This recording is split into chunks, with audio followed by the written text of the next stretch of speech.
প্রিয় শিক্ষার্থীরা, আসসালামু আলাইকুম ওয়া রাহমাতুল্লাহ। কাজামাল স্কুল অ্যান্ড কলেজের অনলাইন ক্লাসে আজকে আমি তোমাদের সাথে আছি, তোমাদের নোমান স্যার, সহকারী শিক্ষক জীববিজ্ঞান, কাজামাল স্কুল অ্যান্ড কলেজ। আশা করছি তোমরা সবাই সুস্থ আছো, নিরাপদে আছো এবং ঘরেই আছো। আজকে নবম দশম শ্রেণীর জীববিজ্ঞান তৃতীয় অধ্যায় কোষ বিভাজন। তোমরা নিশ্চয়ই অবগত আছো, গত ক্লাসে কোষ বিভাজন এই অধ্যায়টির অ্যামাইটোসিস এবং মিওসিস কোষ বিভাজনের উপর তোমাদের আলোচনা করেছিলাম। তোমাদের বোঝার সুবিধার্থে আমি এই ক্লাসটি অর্থাৎ এই চ্যাপ্টারটিকে দুটি ক্লাস নিয়েছি। প্রথম ক্লাসে অ্যামাইটোসিস এবং মিওসিস তোমাদেরকে পড়িয়েছিলাম। আজকে আমরা অপর যে ধাপ, সবচেয়ে গুরুত্বপূর্ণ ধাপ, যেটি মাইটোসিস কোষ বিভাজনের বিভিন্ন ধাপগুলো আমরা জানবো। আমরা জানি কোষ বিভাজন কাকে বলে, আমি গত ক্লাসে তোমাদের সাথে আলোচনা করেছি। কোষ বিভাজন হচ্ছে মাতৃকোষ বিভাজিত হয়ে অপত্য কোষ সৃষ্টিকে কোষ বিভাজন বলে। তো মাতৃকোষ বিভাজিত হবে এবং কোষের সংখ্যা বৃদ্ধি ঘটবে। এই কোষের সংখ্যা বৃদ্ধি ঘটলে উদ্ভিদের, প্রাণীর দেহের দৈর্ঘ্য প্রস্থ বাড়বে, দেহের আয়তন বাড়বে, আকার পরিবর্তন হবে, জনন কোষের বৃদ্ধি হবে। আমরা জানি এই কোষ বিভাজন প্রক্রিয়া তিন প্রকার: অ্যামাইটোসিস, মাইটোসিস, মিওসিস। তো অ্যামাইটোসিস সাধারণত নিম্ন শ্রেণীর উদ্ভিদ বা প্রাণীতে ঘটে, আর মিওসিস হচ্ছে উচ্চ শ্রেণীর উদ্ভিদ বা প্রাণীতে উচ্চ শ্রেণীর উদ্ভিদ বা প্রাণীর জনন কোষের বিভাজন ঘটে। তো আমরা মিওসিস এবং অ্যামাইটোসিস গত ক্লাসে আলোচনা করেছিলাম। আজকে আমরা মাইটোসিস সম্পর্কে আলোচনা করব। যে কোষ বিভাজন প্রক্রিয়ায় দেহ অর্থাৎ কোষের বা দেহকোষের বিভাজন হবে এবং একটি মাতৃকোষ হতে দুটি অপত্য কোষ পাওয়া যাবে। মাতৃকোষের গুণাগুণ অপত্য কোষের গুণাগুণ একই থাকবে, একটি থেকে দুটি আসবে এবং ক্রোমোজোমের সংখ্যা একই থাকবে। এটি হচ্ছে মাইটোসিস কোষ বিভাজন। মাইটোসিস কোষ বিভাজনকে আবার সমীকরণিক কোষ বিভাজন বলা হয়, কারণ মাইটোসিস কোষ বিভাজন প্রক্রিয়াতে মাতৃকোষের ক্রোমোজোম সংখ্যা যা থাকে, অপত্য কোষের ক্রোমোজোম সংখ্যাও সমান থাকে। এই কারণে মাইটোসিসকে সমীকরণিক বিভাজন বলা হয়। আমরা সৃজনশীলে 2 নম্বর উপযোগী প্রশ্ন আসে, মাইটোসিস কোষ বিভাজনকে সমীকরণিক কোষ বিভাজন বলা হয় কেন। এই জন্য তোমাদেরকে আমি বলে দিলাম, অর্থাৎ মাতৃকোষ থেকে যে অপত্য কোষ আসবে, মাতৃকোষের ক্রোমোজোম সংখ্যা অপত্য কোষের ক্রোমোজোম সংখ্যা সমান থাকে, এই কারণে এটিকে বলা হয় সমীকরণিক বিভাজন। তো মাইটোসিস কোষ বিভাজন প্রক্রিয়া জানার আগে আমরা তিনটি বিষয় একটু জেনে নেব। ফার্স্ট হচ্ছে ইন্টারফেস। ইন্টারফেস হচ্ছে কোষ বিভাজন হওয়ার সেই পূর্ববর্তী অবস্থা, পূর্ব মুহূর্ত, অর্থাৎ কোষ বিভাজন হওয়ার প্রস্তুতিমূলক পর্যায় বা দশাকে ইন্টারফেস পর্যায় বা ইন্টারফেস দশা বলে। তো মাইটোসিস বা কোষ বিভাজন প্রক্রিয়ার পূর্ব দশা কি? মনে করো এটি একটি কোষ, আমরা এটিকে প্রবেশ ধাপ লিখেছি, সেটি আমি যাব না। মনে করো এটি একটি কোষ, এই কোষটিতে যে নিউক্লিয়াসের যে গঠনটি দেখা যাচ্ছে, মনে করি এই গঠনটি থেকে পরবর্তী কোষটার বিভাজন হওয়া শুরু হবে। তাহলে নিউক্লিয়াস আকার আকৃতি গঠনগতভাবে বিভাজন শুরু হওয়ার প্রস্তুতি অথবা বিভাজন শুরু হওয়ার সেই মুহূর্ত, এই জন্য এই পর্যায় বা এই দশা যেখান থেকে কোষ বিভাজন শুরু, ঠিক ওই পর্যায় বা দশাকে বলা হয় ইন্টারফেস পর্যায় বা ইন্টারফেস দশা। এরপরে মাইটোসিস কোষ বিভাজনের 5টি ধাপ আছে: prophase, prometaphase, metaphase, anaphase, telophase. তো এই কোষ বিভাজনে একই সাথে নিউক্লিয়াসের বিভাজন হয়, সাইটোপ্লাজমের বিভাজন হয়। নিউক্লিয়াসের বিভাজন হয়, সাইটোপ্লাজমের বিভাজন, অর্থাৎ ক্রোমোজোমের এই যে কোষ বিভাজন হবে, এখানে যদি নিউক্লিয়াসের বিভাজন, সেটিকে বলা হয় ক্যারিওকাইনেসিস, সাইটোপ্লাজমের বিভাজনকে বলা হয় সাইটোকাইনেসিস।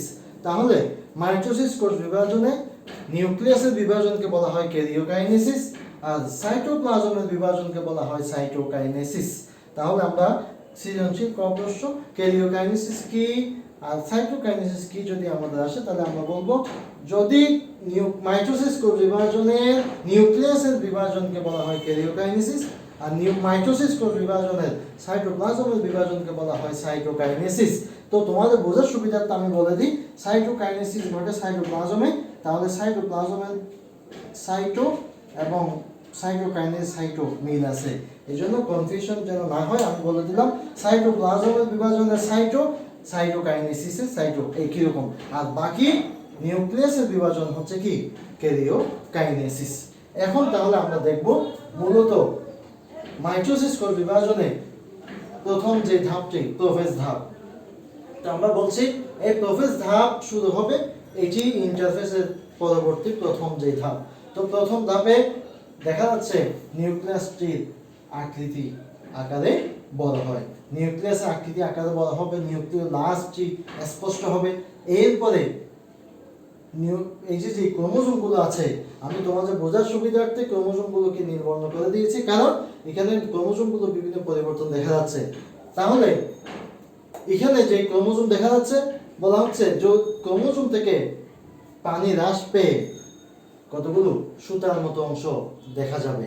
তাহলে আমরা দেখতে পাচ্ছি নিউক্লিয়াস আকৃতি বড় হবে, ক্রোমোজোম থেকে পানি হ্রাস পেয়ে সংকুচিত হয়ে এগুলো কিছুটা কুঞ্জলাকৃতির অথবা সুতার মতো অংশ বলে মনে হবে। এরপরে যে ক্রোমেটাফেজ ধাপটি, ক্রোমেটাফেজ ধাপে মূলত আমাদের দেখতে হবে যদি আমরা জানি উদ্ভিদ কোষে সেন্ট্রিওল থাকে না, প্রাণী কোষে সেন্ট্রিওল থাকে। বলা হচ্ছে প্রাণী কোষের সেন্ট্রিওল থেকে এক প্রকার রশ্মি নির্গত হয়। এই রশ্মিগুলোর নাম হচ্ছে এস্ট্রাল রশ্মি।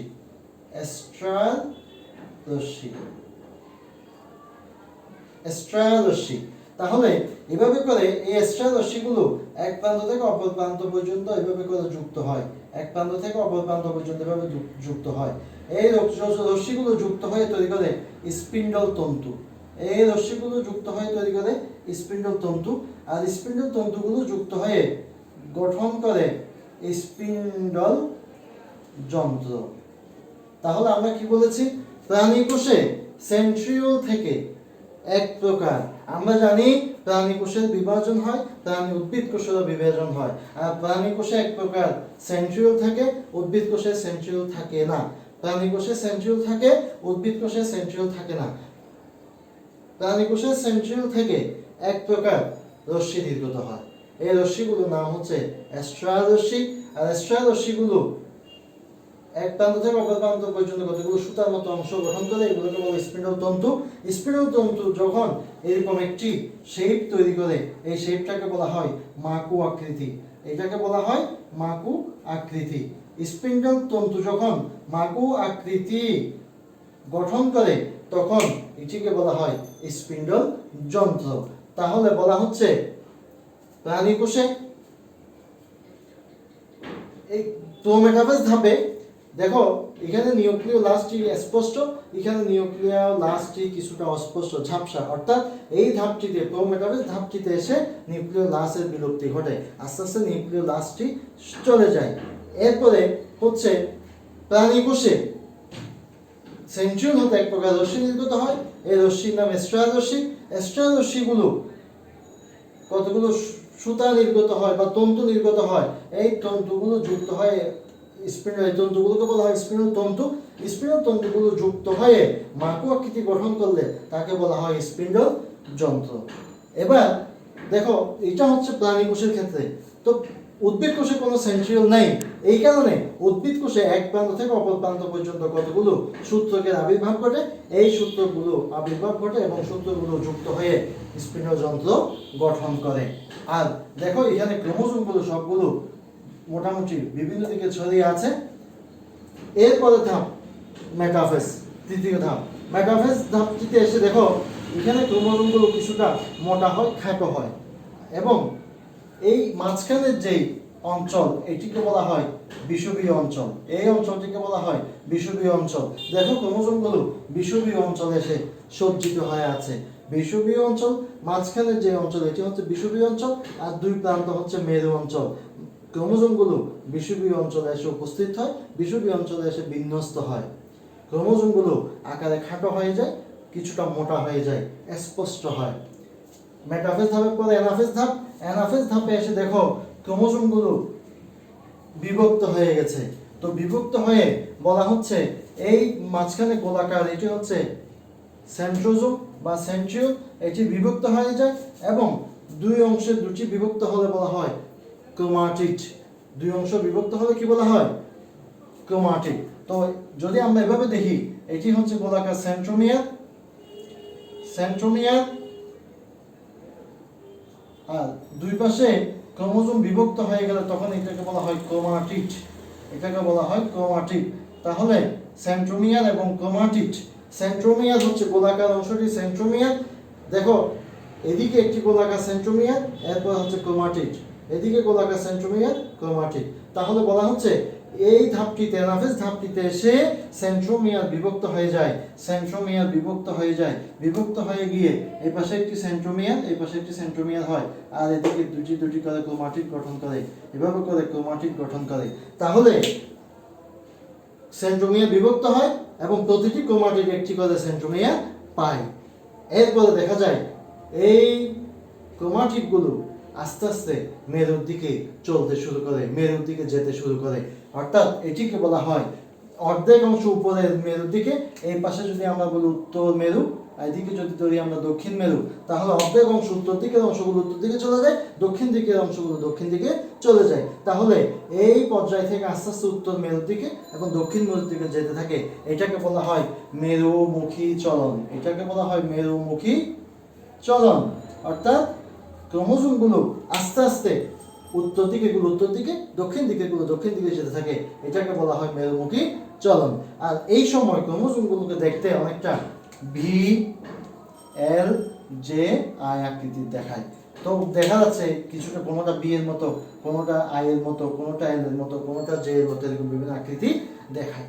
এরপরে যে সর্বশেষ ধাপ টেলোফেজ, এই ধাপে এসে আস্তে আস্তে ওই ক্রোমোজোমগুলো পানি বিজিত হয়ে, হ্রাস হয়ে, চিকন হয়ে, পেঁচানো কুণ্ডলিত হয়ে ক্রোমাটিড অথবা নিউক্লিয়ার রেটিকুলাম তৈরি করে। এই নিউক্লিয়ার রেটিকুলামগুলো চারপাশে আবার নিউক্লিয়ার যে মেমব্রেন, নিউক্লিয়াসের বাইরে যে আবরণ, সেই আবরণে চলে আসে এবং আস্তে আস্তে বিভক্ত হয়ে গিয়ে এই পরবর্তীতে এইগুলো আস্তে আস্তে বিভক্ত হয়ে গিয়ে দুটি নতুন কোষের আবির্ভাব ঘটে। তাহলে একটি কোষ থেকে দুটি অপত্য কোষ। আমরা প্রথম যে কোষটি, এটিকে বলবো মাতৃকোষ। মাতৃকোষ থেকে নতুন আসবে সেটা হচ্ছে কি অপত্য কোষ। এই অপত্য কোষগুলো ঠিক মাতৃকোষের মতো এবং ক্রোমোজোমের কোনো পরিবর্তন হয় না, ক্রোমোজোম সংখ্যার পরিবর্তন হয় না, এবং এখানে নিউক্লিয়াসের এবং সাইটোপ্লাজমের বিভাজন ঘটে।